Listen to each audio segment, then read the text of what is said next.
Hi, welcome to my channel IAL Chemistry with Vishaka. In today's video, I'm going to discuss May June 2024 Unit 6 paper, which is the WCH16. So we'll see begin with the first question. In question number 1, the organic compound A is a liquid. It contains two functional groups. So A is a liquid. It contains two functional groups. Tests were carried out to identify those functional groups. A part of the question it says, this is the first question, A part it says the PCl5 is added to small quantity of A in a test tube. So it is A. Observation would be the misty fumes gives off. So definitely misty fumes are hydrogen chloride gas. Hydrogen chloride gas is given off. So obviously A contains either alcohol OH group or it should be C double OH group. So in the second test it's done. Aqueous sodium hydrogen carbonate, no visible reaction. So obviously A contain alcohol group or else it contain the OH group. That's the conclusion because there is not possibility in having any possibility for it to have the C double OH group because there is no reaction with sodium hydrogen carbonate. You're asking to identify name of the formula functional group. Test 1 it is the OH group and the test 2 it is the C double OH group because you are asking to write down this formula or the name. And the B part of the question, it says a few drops of A is added to the 2 milliliters of Tollens reagent, which is ammonic silver nitrate mixture placed in a warm water bath. There is a silver mirror. Identify the functional group. Obviously, it's an aldehyde. All the aldehydes are positive for Tollens reagent. So, positive observation would be the silver mirror. C part of the question, it shows you the C first part. Draw the displayed formula. Displayed formula of the two structural formula of A. Obviously, it is the compound using this information because it's provided to you the molecular ion peak, which is that mass over charge is 74, and it contains aldehyde group as well as the OH group. So anyway, the aldehyde should be at the corner. So it should be the CH2, H and the H would be one formula. So the other formula is possible having this 3 carbon where the OH can come to the middle but aldehyde should be present at a corner always. So this could be the two different formulae which gives you 2 marks for this type of observation. So it is the idea is that the OH can come to the corner or else it can come to the middle. So the OH come to the middle or the corner. So there would be two possible structures which gives you 2 marks. And the second part that low resolution proton NMR of the A gives 4 peaks. These 4 peaks are in the relative areas 1 to 2 to 2 to 1 ratio. So there should be 4 peaks in this ratio.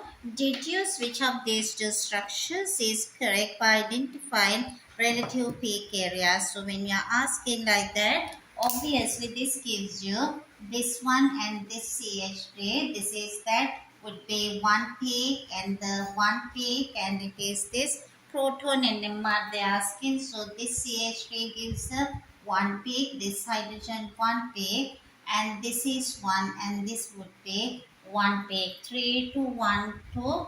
In that condition, it is not possible for us to get this 3 2. So it should be the OH at the corner. It would be like this. The identical would be it is 1 to 2 to 2 to 1 ratio. But in this one, 3 to 1 to 1 to 1 ratio is, therefore this structure is not correct. In this one it is this 1 peak and again these two identical and another one proton 1 to 2 to 1 2 to 2 to 1 ratio which is with the structure of the first one, not the second one. So you are supposed to identify the structure. So it is the this structure which is being given to you the entire, it is that thalline with this given information which gives you 1 mark, and that's the end of the question number 1. Question number 2. If done the series of experiments on the aqueous solution of chromium 3 salt B. So it contained chromium in chromium 3 plus, and this they added the sodium hydroxide drop by drop. So this contained chromium 3 and added the sodium hydroxide aqueous solution drop by drop. So the observation would be which is had in the few drops, so we know it would be immediately the green precipitate, which gives you chromium with the 3 hydroxide, which is with 3 water, would be the precipitate, which is having no charge. So it shouldn't be having a charge because it got neutralized. So this is the solid, and it would be having this the color would be the green color solid. So this the green precipitate would be the result when we add in few drops. And the next one would be it is the in excess. So it is the sodium hydroxide is added, and it continue adding until it produces a precipitate, and after that also. So what would be noticing is that the green precipitate dissolves would observe green solution. This is because these chromium compounds are chromium hydroxides are amphoteric, so they would react with either acids or alkali available in the medium. So as it is added extra alkali, the precipitate dissolves forming green color solution. In this green color solution, it has to be this chromium with 6 OH, and it would be 3 negative, and it could be the aqueous solution. It is the green color aqueous solution. This would be that the excess sodium hydroxide, and the precipitate is the chromium with 3 OH as well as this 3 water, which comes as a solid. So this solid doesn't have a charge because it got neutralized with 3 negative of the OH. But here 6 OH brings 6 negative, 3 positive. Therefore, there would be the charge of 3 negative left on the chromium complex in the second one. Your explanation would be state the observation green precipitate green solution. What you deduce about the nature is chromium complex act as a amphoteric substance. So that is the observation related to your explanation. So this is the A part of this. Second question is continued as well as we discuss, and we are moving on to the B part. The B part of the question, it says the 5 milliliters of hydrogen peroxide is added to the final mixture formed in A and heated gently. So it is added the hydrogen peroxide and it is heated gently. So once it is heated, the reaction becomes faster.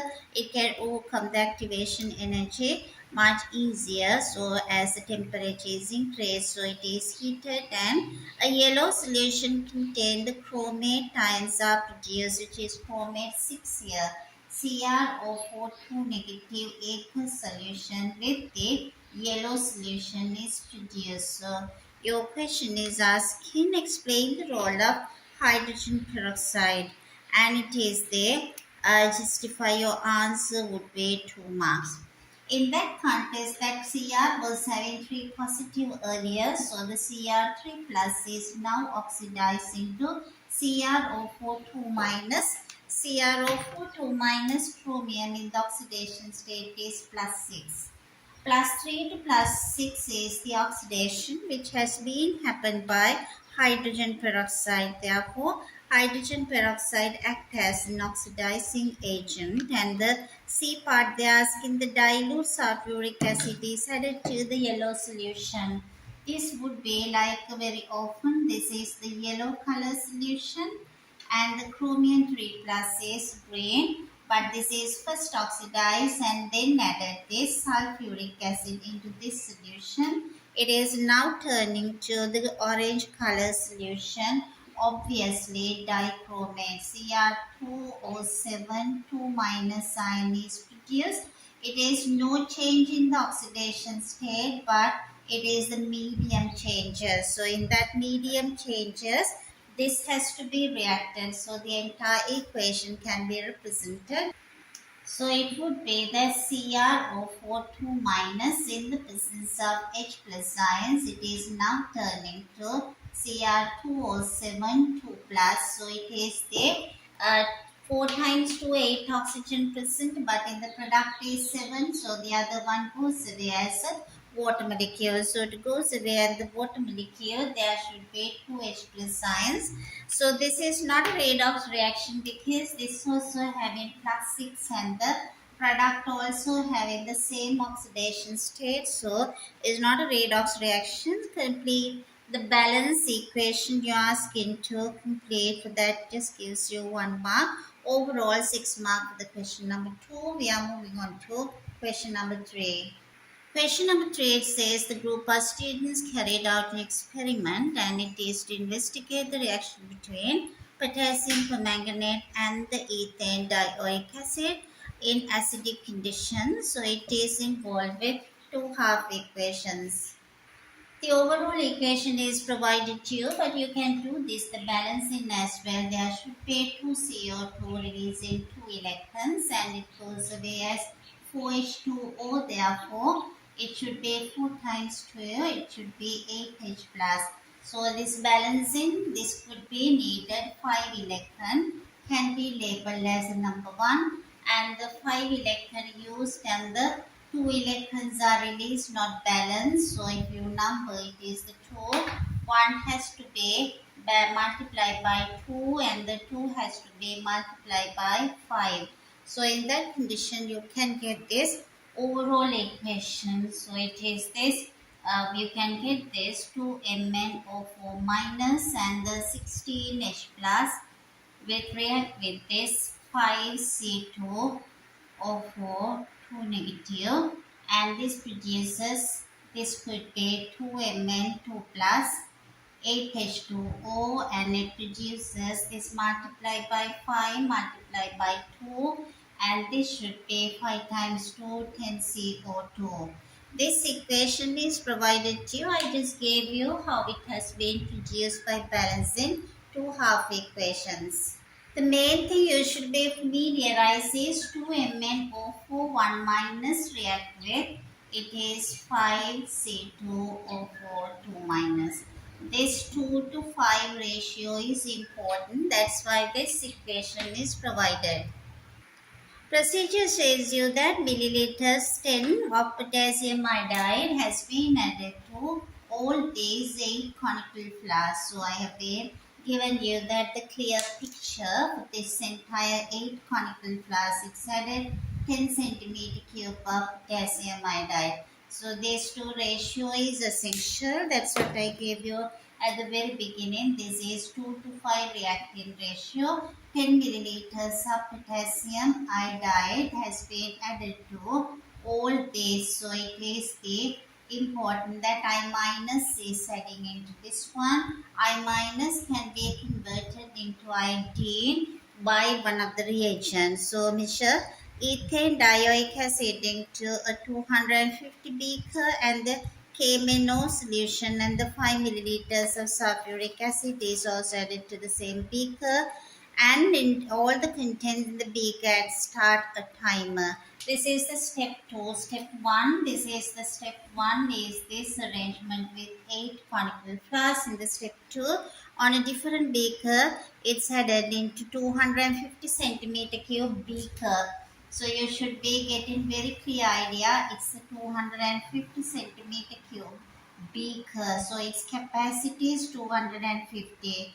Into this solution, into this beaker, it's added ethane dioic acid 100 centimeter cube. So you should be very clear 100 centimeter cube of C2O4 2 minus and it is added into the same solution being added potassium permanganate 25 centimeter cube MnO4 1 negative.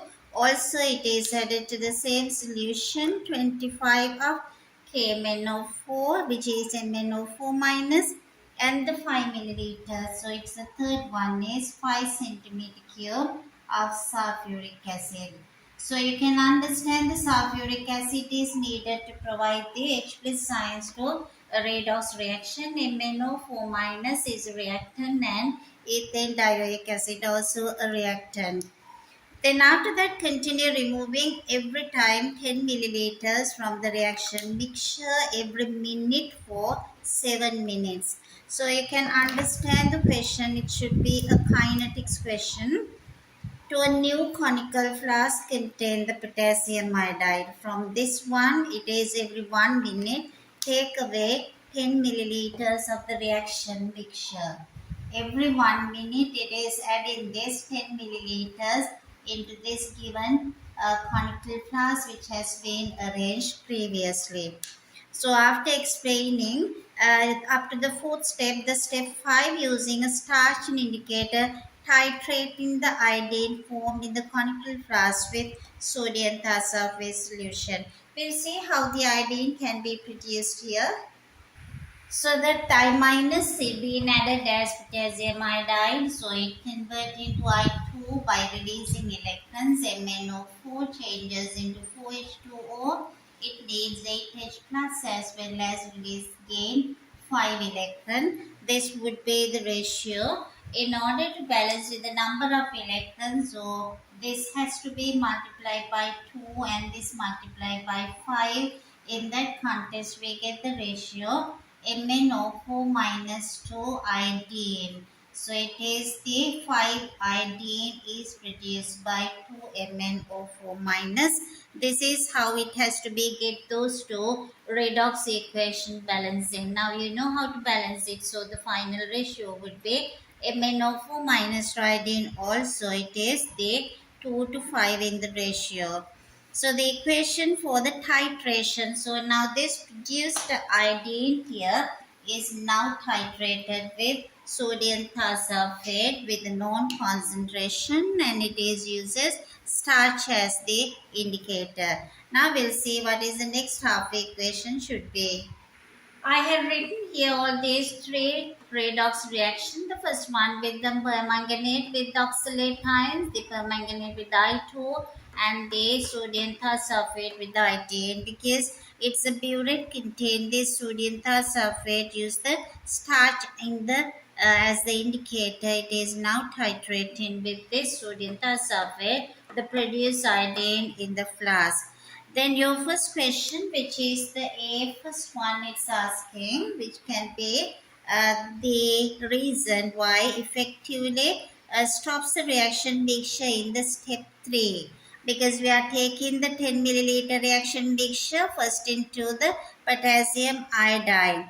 Because all the MnO4 reacts with the I minus rapidly. So in that case, the reaction can be stopped. So we call it a quench in the reaction. All the MnO4 react in this sample where it was having the MnO4 minus that react with the I minus ions, which is the MnO4 minus react with I minus, it generates I2. This produce I2 only we titrate with the sodium thiosulfate in the next step.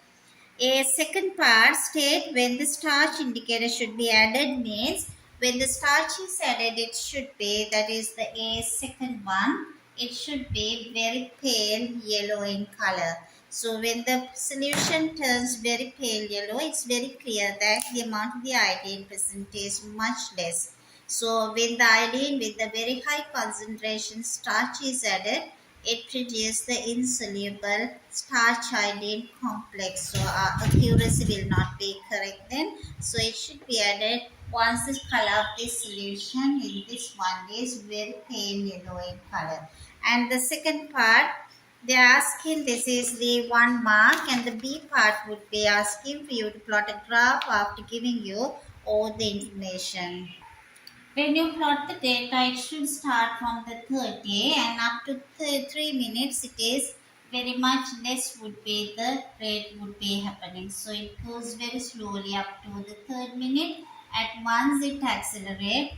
Once it reaches to about 6 to 7, so it goes very much less, and the rate of reaction become all of a sudden become accelerated. After that it goes very slowly.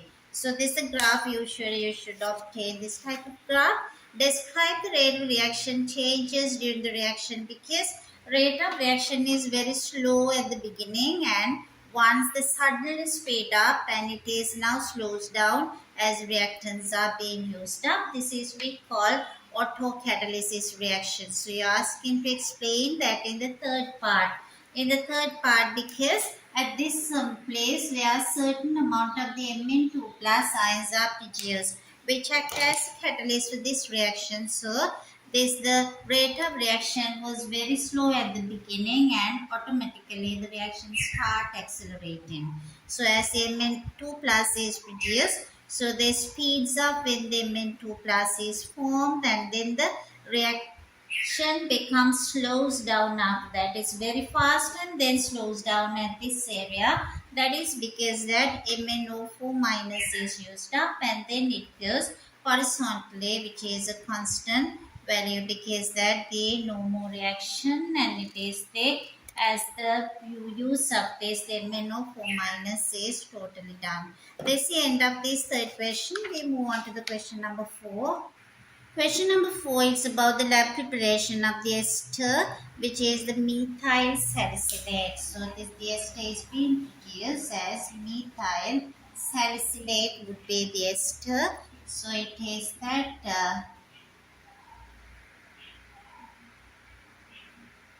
the preparation of methyl salicylate, we call it is the oil of wintergreen and is the equation being provided to your skin. It is the acid and the alcohol are used in this preparation. So the acid is the salicylic acid. So this acid we call salicylic acid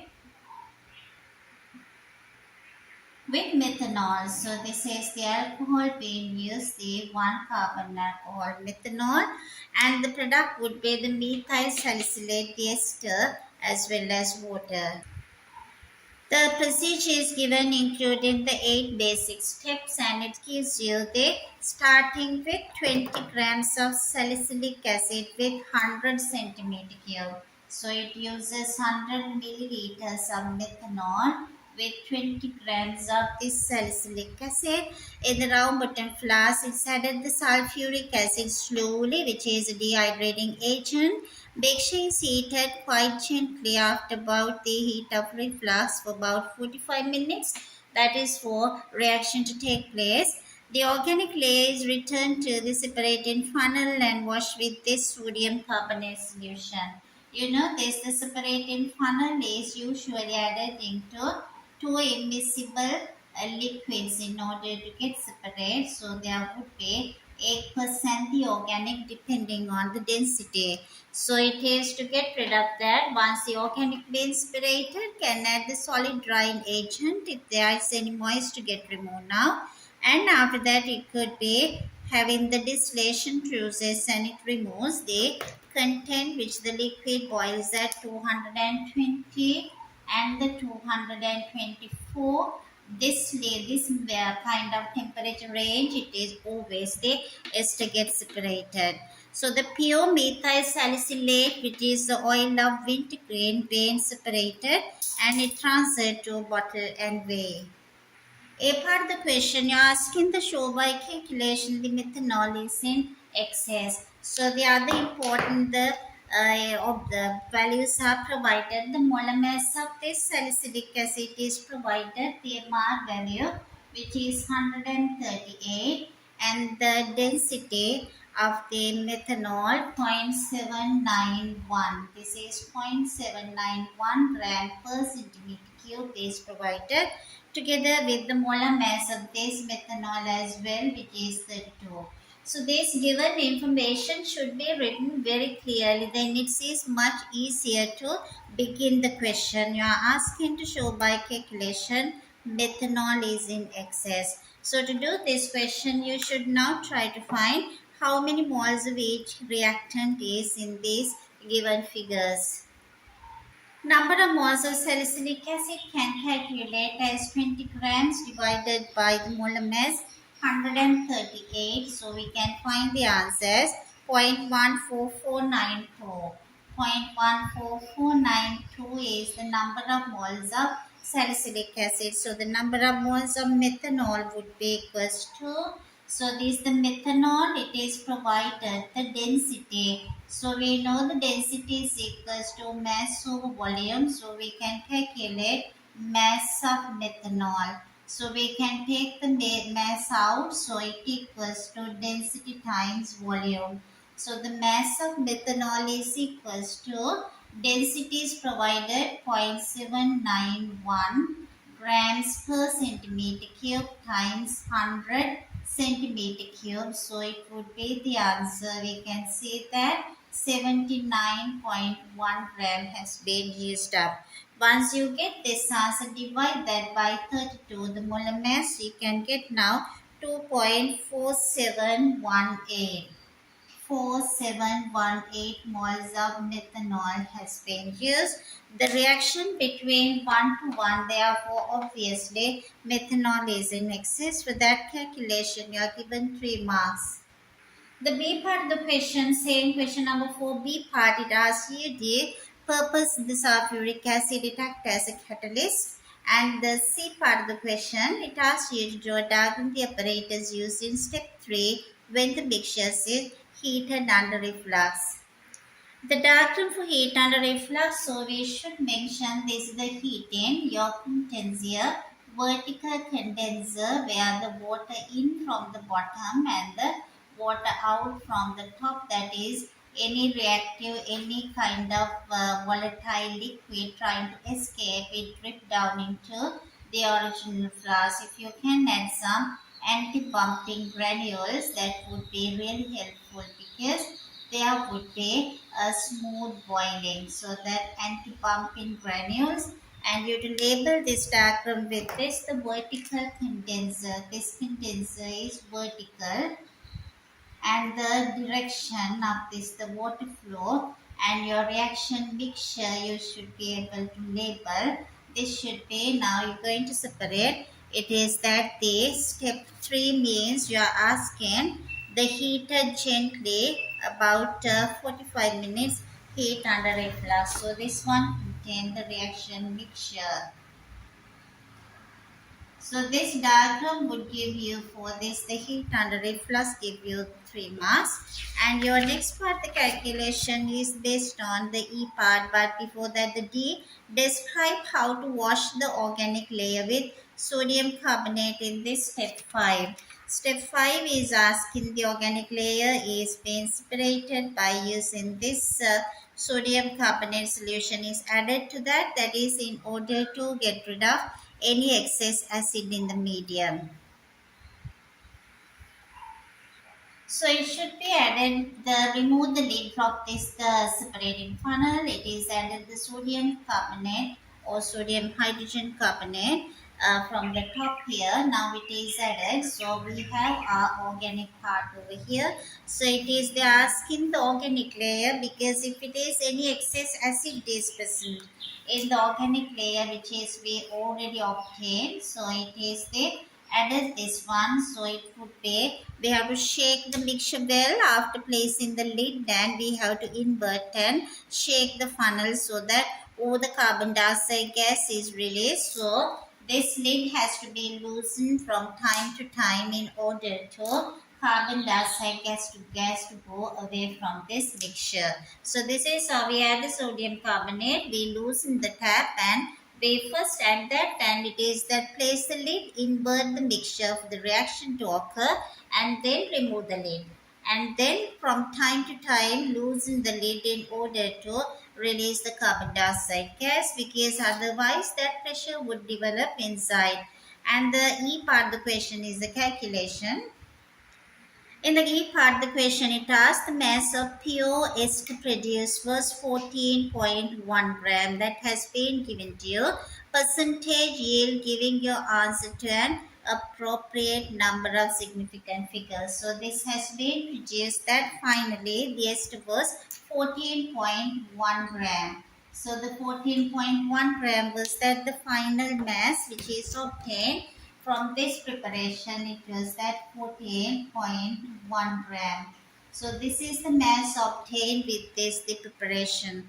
So to find the percentage yield, we need the molar mass of this ester. So we have to find the molar mass of the ester. So if you calculate this, the molar mass would come 152 grams per mole. Once you know the molar mass and you know the theoretical mass has to be calculated. So we know 152 grams would be produced if we are using in this preparation entire 1 mole, because it is 1-to-1 reaction. You are given this MR value or the molar mass of this, the limiting reagent, which is the kind of this, the acid is that salicylic acid is the limiting reagent. If you are using 138 gram, you should get 152 grams. Now it is 1 gram, 152 divided by 138. But now it is being used in this preparation. It has to be used. Now it is the mass you are asking to obtain. So it is that you be obtain 20 gram being used in the preparation. So in that case, we should obtain theoretically 22.03 grams of this ester has to be produced. But we can calculate the percentage yield of this one now. Percentage yield should be, we should get 22.03 gram, but we got only 14.1. Therefore, into 100, once you simplify, you are getting the answer 64%. We came to the end of the question number 4. Now we are moving into question number 5. In question number 5, it says the label has come off the bottle known to contain compound which is made of ammonium salt. So it is NH4X is being written. X is known to be halide ion. It could be either ammonium chloride or bromide or iodide, but not known. A student carried out an experiment to determine the identity of this halide X, and you are given the procedure. So it involves steps 1 to 6. So it is the step 1 up to step 6, the procedure being provided here. So it is that starting from this ammonium X, which is the salt, and it has been started with this 2.27 gram of this ammonium halide placed in the conical flask, and now it is the added sodium hydroxide was added into this one, because all the ammonium salts they react with sodium hydroxide. So it was added 50 centimeter cube, and the sodium hydroxide concentration was 1 mole per decimeter cube. So this much of sodium hydroxide is added. So the ammonium ion react with this reaction with this happening. The ammonium ion react with the OH minus. It generates ammonia gas plus water. I had written the ionic equation. Chemical equation has been provided to you. So the X minus is generated. So if it is the sodium hydroxide, it is the sodium X has to be the salt should be produced. But I straight away written here the ionic equation. The gas coming from the conical flask was tested regularly until all the ammonia. So the gas is the ammonia, and it was identified until all the ammonia has been released and flask was removed from the heat and allowed to cool. And the entire contents are now containing the excess sodium hydroxide. We know how much sodium hydroxide is added, and the excess sodium hydroxide is now titrated with hydrochloric acid. So it's a back titration. So you have excess NaOH in the flask, which is now titrated with hydrochloric acid again, 1 mole per decimeter cube. And at the end point being identified by using, and it has been found that 1mHCl. You are asking the A first part of the question. Describe how to carry out step 4. That is the A first one. A first one, it is that it is identified, you should identify both how to perform the test and how you would know the ammonia being evolved. So you should identify it by using the moist red litmus paper near the mouth of the gas, and you have to keep on adding that until there is no color change to be observed. So it is this way you are adding here moist red litmus. Moist red litmus turns blue in the presence of ammonia until there is no color change. Then you know there wouldn't be any more gas to be released, so all the ammonia has been released. Second part, it gives you the container of the ammonia has the two hazard warning signs. The one is corrosive because it is showing certain burning, and the next is the toxic because there's a skeleton. Third one, give a precaution to reduce the risk of carrying out. The third and the fourth step is they are in the safety goggles in the lab coat are there. Obviously, you can use gloves. And the B part now we'll see for 4 marks how the calculation is done to say find the molar mass of X. So the B part it asks you to find the MR of the ammonium X. So you should find in this contest how many moles of sodium hydroxide is added initially. So this one is the initial sodium hydroxide. When added was 1 was the concentration in 1000, therefore in 50 it should be 0.05 moles of sodium hydroxide was added. And then it is the, we don't know how many sodium hydroxide is remaining, but we can find number of moles of HCl reacted in this titration equals to moles of the hydrochloric acid is 1 mole per decimeter cube, 1 divided by 1000, 26.80. So it should be equals to, it is 0.0268 moles. This would equals to 0.0268 moles of the hydrochloric acid.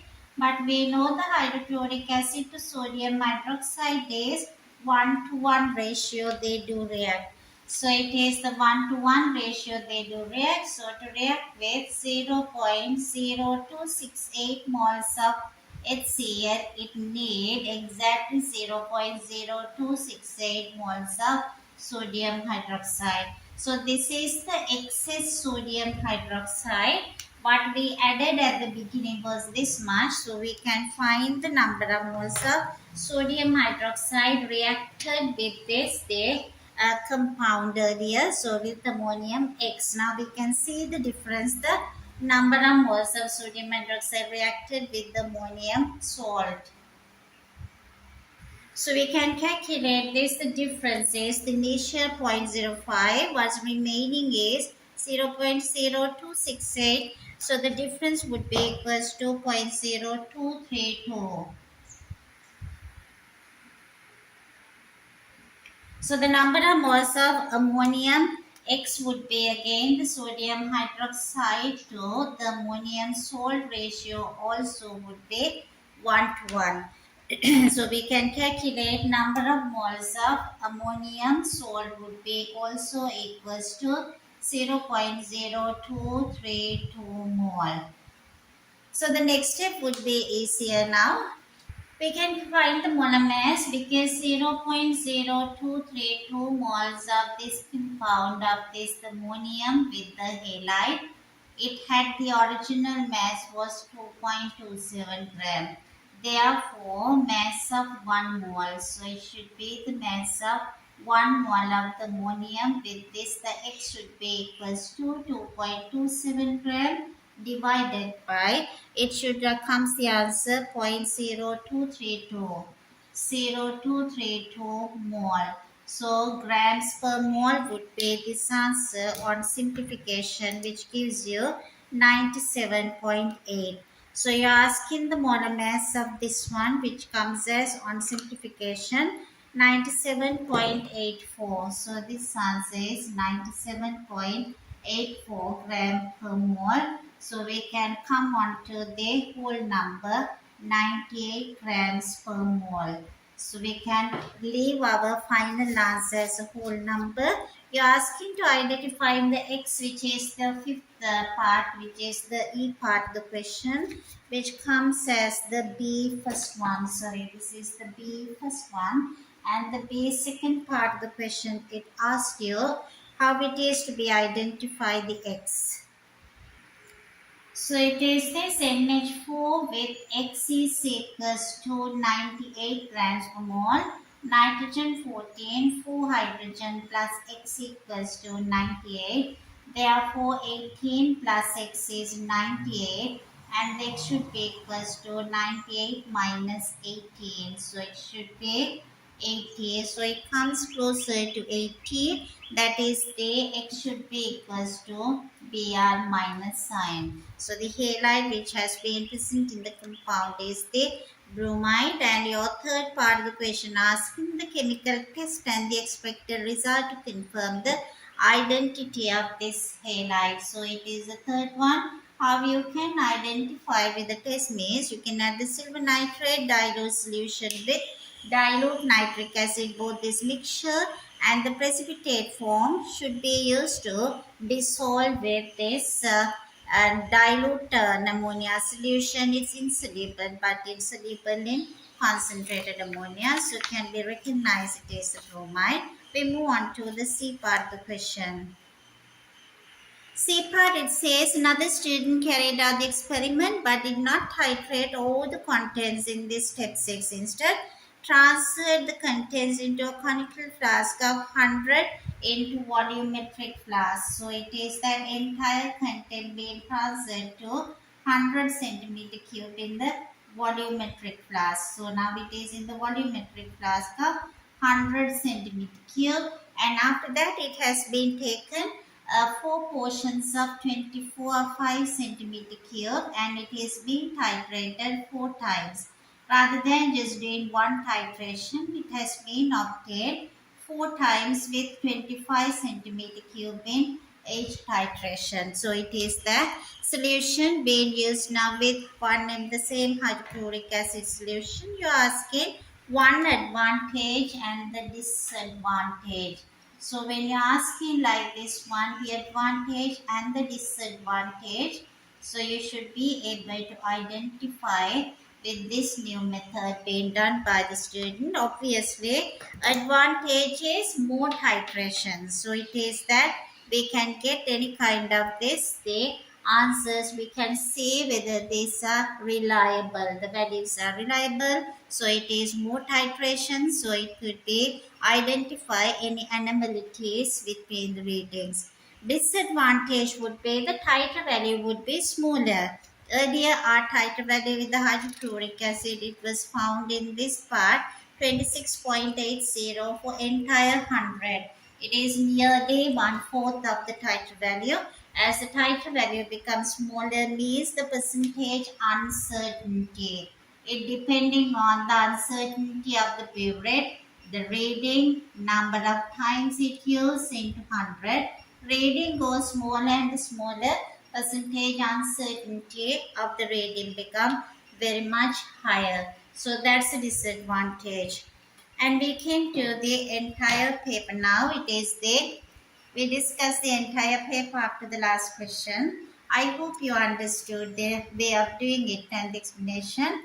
If you have any questions, you can put on to the comment box. You can encourage us to do more videos by subscribing our channel as well. At the same time, we will meet up you again with another video. Thank you so much for watching the video.